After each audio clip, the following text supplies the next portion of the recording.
Well, it's that time of year when everybody begins planning the next year's homeschool year. Or if you are just beginning to homeschool and want to begin for the first time this coming fall, this is the time of year where you are going to finally select all your curriculum. So if you are interested in all things homeschool as well as homeschool planning, stick around.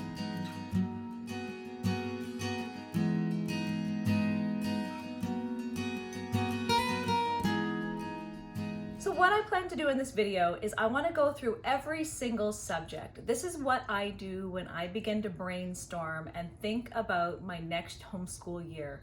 I look at which curriculum I want to keep, which curriculum I want to change, and also begin to look at some new things. You know, sometimes throughout the year you hear from other homeschoolers, you watch videos, and you hear about new things that you might want to look into. So this is when I begin to make my list and decide which curriculum I want to keep and which is going to be thrown out and which ones I have to find all new curriculum. There's a couple of things I want to say about that because there seems to be kind of two schools of thought when it comes to homeschooling. For some people, it seems that the ideal is to find that one curriculum that works and stick with it forever.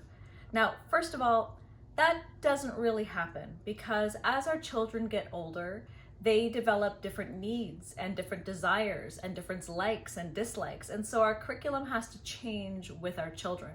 But also, unless it's a subject that can be difficult to find the right kind of curriculum, like math, for example, when you find one that works, it is a good idea to stick to it.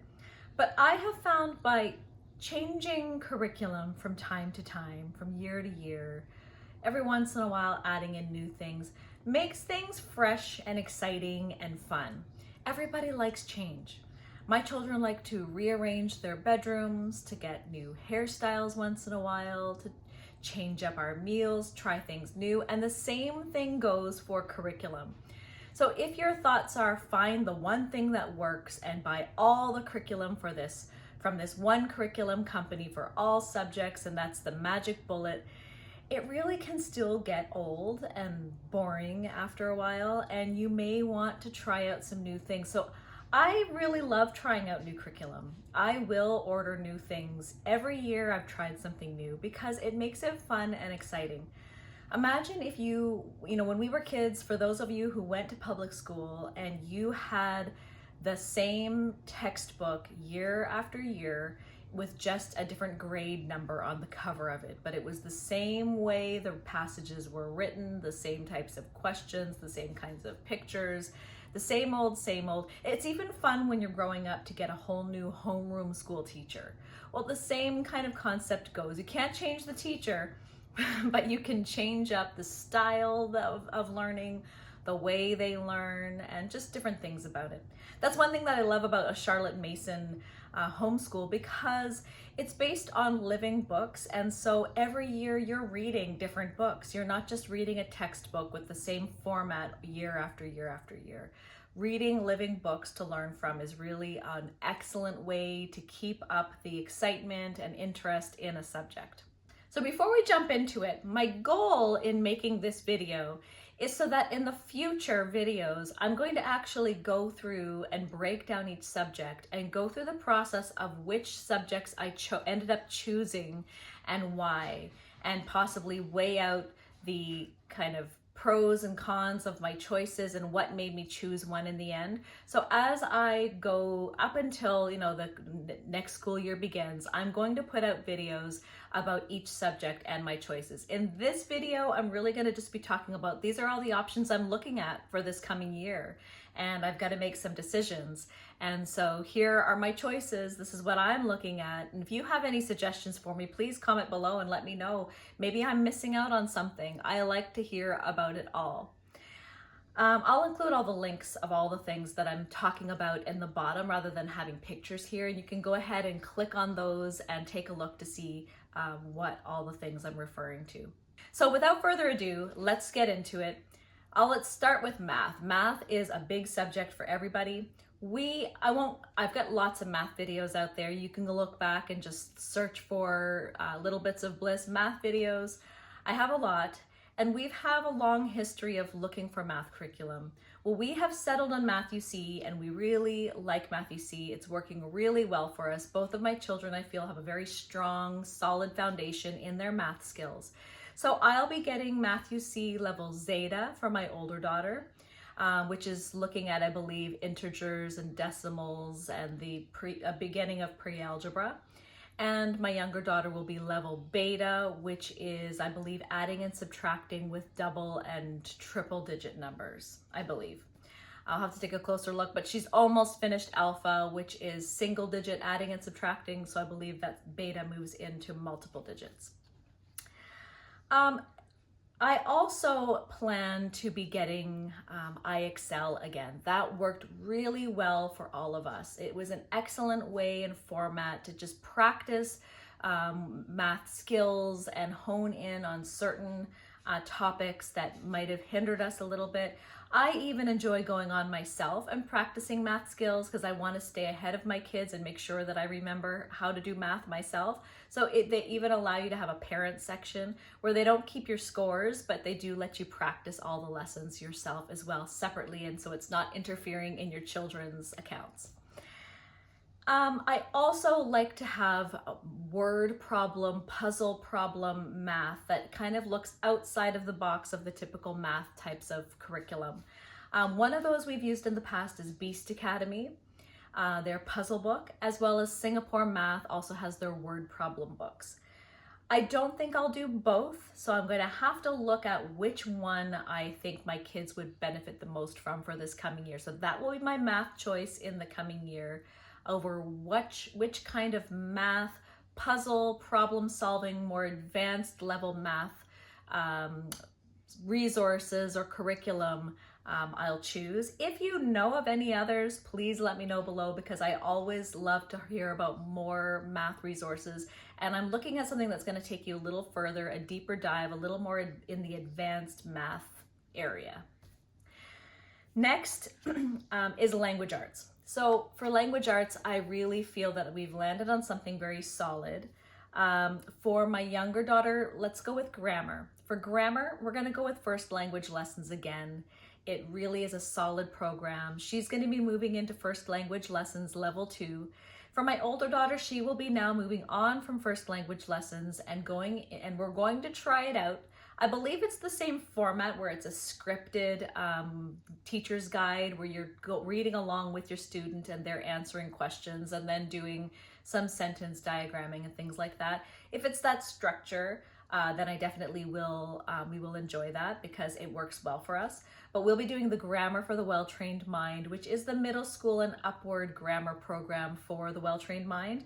And I don't know what book is first. They go by book colors rather than levels, which makes it confusing. I think purple might be first, but correct me if I'm wrong, if someone does Grammar for the Well-Trained Mind and you know which is the first book. But I'll be looking into that and we'll be getting the first book for Grammar for the Well-Trained Mind. For writing, I'm really liking Writing with Ease for my younger daughter, so we're going to be moving into Writing with Ease level 2. And for my older daughter, we have tried a number of different writing. She's very strong in creative writing, and that's something that I don't feel like we really need to hone. I had bought a creative writing program for her this past year, but I felt like that wasn't the area I wanted to kind of push her further. It was more into writing research papers and learning how to properly write a thesis statement and then an introduction and have a strong conclusion. I wanted her to learn those things. So we will continue looking into research paper projects for the coming year. We used what was something called Wonderhouse Creative this past year, and we do plan to buy another 1 or 2 of those for this, finishing out this year. So I'm not sure what we'll use for next year, but that's something that I will be researching more of. And we also do book reports. So for literature, I do get her to write a book report for me for all of her literature studies. We are also, we did it last year. We kind of dropped it off because we didn't have space for it, but I want to get back into it again, and that's writing with rhetoric. For those of you that are familiar with the classical style of teaching children how to write called the progymnasmata, it's a little difficult word, I'll put it here for you. it's an ancient way of teaching how to write in a certain stages and different types of writing, where they begin with a fable, understanding a fable, moral of the story, to a narrative, to something called crea, to on and on and on, where to they end their writing, I forget all the names of the stages, but writing with Rhetoric has their program follows the progymnasmata from beginning grade 3, 4, all the way up to grade 12. So we're going to jump back into that because I really do feel that it's going to cover all the bases of what children need to know to write any style of paper, creative, otherwise, in their futures. So we're going to get back into that, and she'll be going into the next book. We are currently reading Fables, so she'll be doing Narrative 1 next year, and we'll definitely be picking up Writing and Rhetoric's Narrative 1 book. For literature studies, we have picked up literature studies from a number of places. One of the places we've gotten literature studies is Where Did You Learn That? That's from Rachel from Seven and All's YouTube channel. Her and her family have a curriculum company, and we've enjoyed their Lord of the Rings, one other literature study from them. So that's one resource that I've looked to. Bravewriter is another resource for literature studies. Another one that I've looked at, but I haven't purchased for them, but I am looking at for this coming year is it's called Memoria Press. They have a whole curriculum company for classical education, but they do have just literature studies that you can pick up for specific books per grade. So I will be looking at their literature studies as well. In spelling, easy peasy for us, not the company easy peasy, but what's just simple for us is spelling workout. My older daughter will be moving into spelling workout level G, and my younger daughter will be moving into spelling workout level B. It's working well. We skipped a level for my older daughter because it was just way too easy. So we moved her up a level this year. So she'll be moving up to the next level up again, which I guess would be grade 7 spelling. She'll be going into grade 6. So she's just one grade level. My younger daughter will be moving into level B, and that will be perfect for her. It's an easy spelling program. It was recommended by the Well-Trained Mind, and we're enjoying it. Vocabulary is something new for us this year. We had never incorporated a specific vocabulary program before. And I know that's not very Charlotte Mason, but what I found was I always assumed that if they were reading great books and writing great sentences and narrating, that they somehow were understanding all these words. Now, they were understanding the gist of the meaning of the passages, but specifically when I discovered this past, the year before, that they weren't fully, or at least my oldest daughter wasn't fully always comprehending the definitions of the words. She sort of kind of thought she was on the right track of knowing what some of the words meant, but she didn't really have a really firm grasp on vocabulary. So we decided to incorporate Wordly Wise this past year, and it has been excellent. We've really enjoyed it. It's quick, it's fast, it's easy. She just does it all independently, but it has expanded her vocabulary, and it's been helpful in knowing that she's reading passages and maybe understanding the overall impression of what the passage it's about, but not understanding these vocabulary words. And so I'm going to be getting my younger daughter now in Wordly Wise this year. For grade 1 would have been a little early for her because we were gradually introducing her to all the different subjects, but we're going to be incorporating Wordly Wise for both of them this coming year. And for reading, so we'll be done with any kinds of phonics programs. We're going to just be reading chapter books. For my daughter, I'll be getting her more, little readers and things like that to continue reading to me. For her, reading to me out loud will be very important, just to make sure she gets enough practice, make sure that I'm correcting any mistakes that she might be making, so I'm picking up on anything where she just might need a little bit of help. So I won't be getting her to read to herself independently. I mean, she can do that as well. But when it comes to a reading curriculum, she'll just be reading books to me, and I'll be ensuring that she is still remembering all the reading rules and things like that. My older daughter, we have not done reading or with her for quite a long time. She does read We do something called the Reading Detective through the Critical Thinking Company as well, that just sharpens her reading comprehension and picking out inferences and things like that in passages, fiction and nonfiction and different kinds of things like that, which is helpful for SATs and those kinds of testings, because they do those types of reading comprehension passages. But when it comes to reading, I don't get her to read to me anymore. We aren't really doing any kind of reading curriculum. She just reads her literature studies and writes her book reports and narrates to me and things like that. Penmanship, we've been using this curriculum called the Canadian writing, I think it's Canadian handwriting, something like that. I found it at a curriculum company. It was cheap. We enjoy it. My kids always have loved The Good of the Beautiful's handwriting books. They're just kind of fun, and the quality of the paper, the coil, and things like that. So we may pick that up again because they did really enjoy it. Shipping from The Good and the Beautiful from the States for us is very expensive, and it almost doesn't seem worth it just to get 2 little handwriting penmanship books. But I may consider getting that for them, or I'll buy the online one and just print out the pages as we need them. We'll see. I did like having the little book of the Canadian handwriting all together there, so that I wouldn't have to do any photocopying and printing. But we'll consider that as the time approaches. That one's not critical for us. Now, science.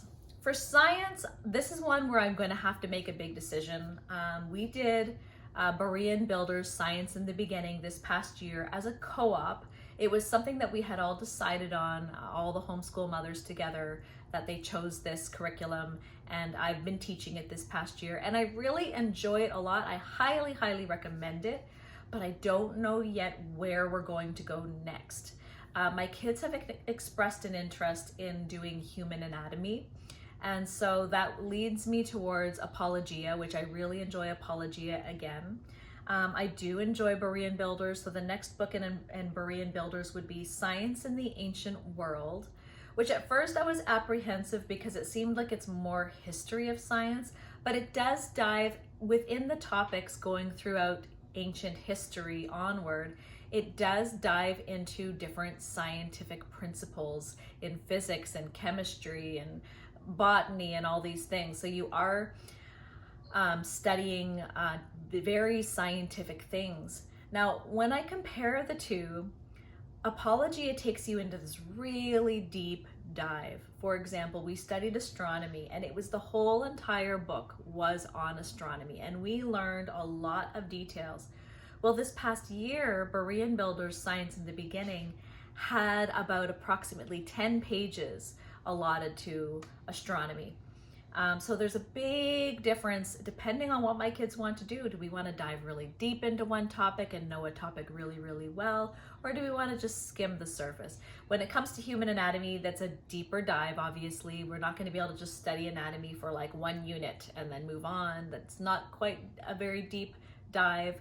And so we'll have to see. Another one that I've sort of been perking up my ears to and I'm interested in for this coming year is Sonlight Science. I love how it's literature based. It reminds me, Sonlight's not Charlotte Mason, but all of the books related to science topics really reminds me a lot of the Alvieri's approach to science.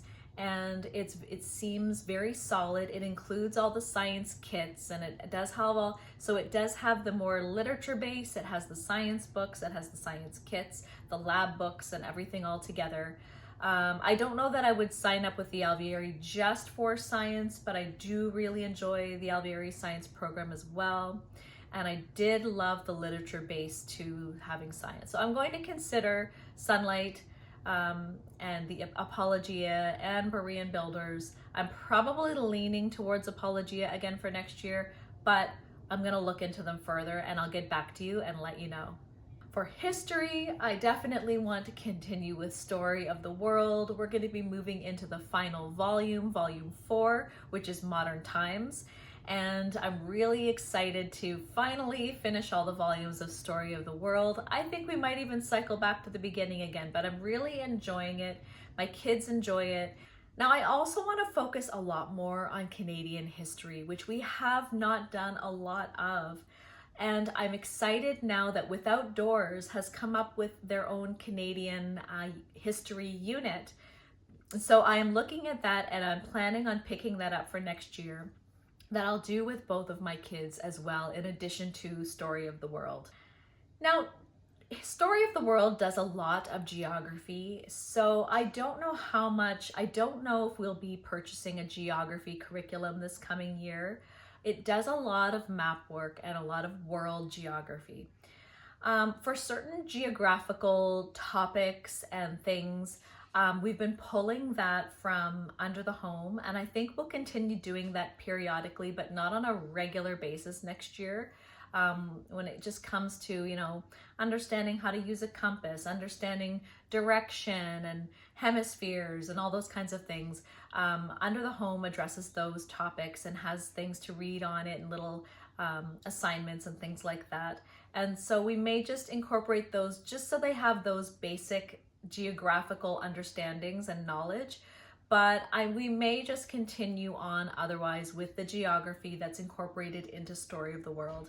I haven't really found a reason for us right now to have a separate geography curriculum, but I may change my mind, and I'll let you know how that goes this coming season as I plan for the fall. For Shakespeare, we are planning on doing Much Ado About Nothing, and my daughter had a special request to do Macbeth. So those are the two plays we plan on focusing on next year. We won't be following a curriculum. I have all of Shakespeare's plays on Audible, and we listen along and read along the plays and just do our own discussion. And that's really all that you would need to do. That's all that curriculum does do, for like with the Alviary and things like that. If you're really feel uncertain about Shakespeare and you feel like you don't even understand it, there are lots of cliff notes, spark note things where you can go and read and see what the Shakespeare's plays are about. The ones that we get, the Folger's Shakespeare, at the beginning of each scene, there's a little paragraph that you can read that tells you what's going to be happening in that play. I read that before we listen, so we know what it's all about, and then you can kind of piece together. It also has lots of vocabulary words, so you can go ahead and read those vocabulary words, the ones that might be more difficult to understand. And that's what we'll be doing for Shakespeare this year. We will be also doing another Plutarch's Lives. I'm not sure which one we're going to do yet, so I'll have to update you on that one. I was going to look to the Alviary to see what they would be doing next after Publicola, and so that's most likely which one we will select. And for that, we usually use Anne White's guides. I don't know if she has a guide for all of Plutarch's Lives, but we'll be looking to her guides because they're excellent, and she has some great. Anne White is from Ambleside Online. She is one of the original founders of Ambleside Online, and she has written guides for Plutarch's Lives. And she has some excellent assignments, narrative, creative ways to do narration, discussion, and things like that within her guides that we really have enjoyed. And for Latin, we want to kick it up a notch. We have just been doing flashcards this past year, which has been really fun. My kids have memorized tons and tons of Latin words, but we haven't been looking into the nitty-gritty of grammar in Latin, which gets a little trickier. So we are going to be looking to Memoria Press's Prima Latina, or is it called? Yeah, Prima Latina by Memoria Press. We may begin at level 1. I'm going to have to look through to see which level my kids should start at because we have been doing some Latin, but they have a program, and I really enjoy a lot of what Memoria Press has been putting out. And Prima Latina has been highly recommended to me, so that's most likely what we'll be doing for Latin this coming year. And for French, we're going to continue with Mission Monde, which is a Canadian French Christian school curriculum, and they've made files for homeschoolers, which is cheaper than for the price for Christian schools to purchase. But we really enjoyed it, so we're just going to move on to the next levels in Mission Monde. And then for artist study and composer study, I just love to follow what Ambleside Online has there. that it somehow, I'm not sure, they somehow are following along in our timeline where we are at in history. So I'm not sure if that is just a coincidence, but all of the artists and composers that we've studied have been around the same time period that we are at in history. Now that may change next year since we're moving to modern times. If that's the case, then I may have to revise that and think, but I like to find artists and composers at the timeline that we are in, which will be modern times. But that's where my brainwave is going. That's the way I'm thinking. That is how I begin to plan out my next year. That I look at all the subjects, I look at the curriculum we're using, I look at whether we like it, if it's working, do we want to make a change, do we want to add in some extra things to make it more fun? And I start brainstorming and I nail down one at a time, and I'm a little behind because last year I had purchased everything for our next school year in January, and now this is February, but we are going to be using a lot of the same books. And my younger daughter will be using my older daughter's books that I had in previous years. So I have less to buy this year, mostly like new literature guides and books and things like that. I'll be keeping my eye out for any book sales, but I at least I'm beginning to nail down what we want. And I've also realized that you don't need to buy as early as January. Sometimes when you buy too early, you realize, like maybe there was something else you wanted and you've bought it and now you've got to use it, because I don't like to waste, and you can't always return things, and trying to sell stuff on Facebook Marketplace can sometimes be a bit tedious. So when you do it early, you get it all done and you can just breathe a sigh of relief because you're done all your planning. But when you get it too early, you may change your mind. And so there is still time. Don't think because I'm making this video, oh no, you're late, you've got to get going. You really have until even the summertime. You can still very easily purchase everything you need and plan it. I just like to plan really early as a type A personality. But that's all I have for you. Please comment below. Let me know if you know what you're going to be using next year, and let me know if you have any suggestions of things that I may not have considered. I thank you so much for watching, and I'll see you in the next one. Bye.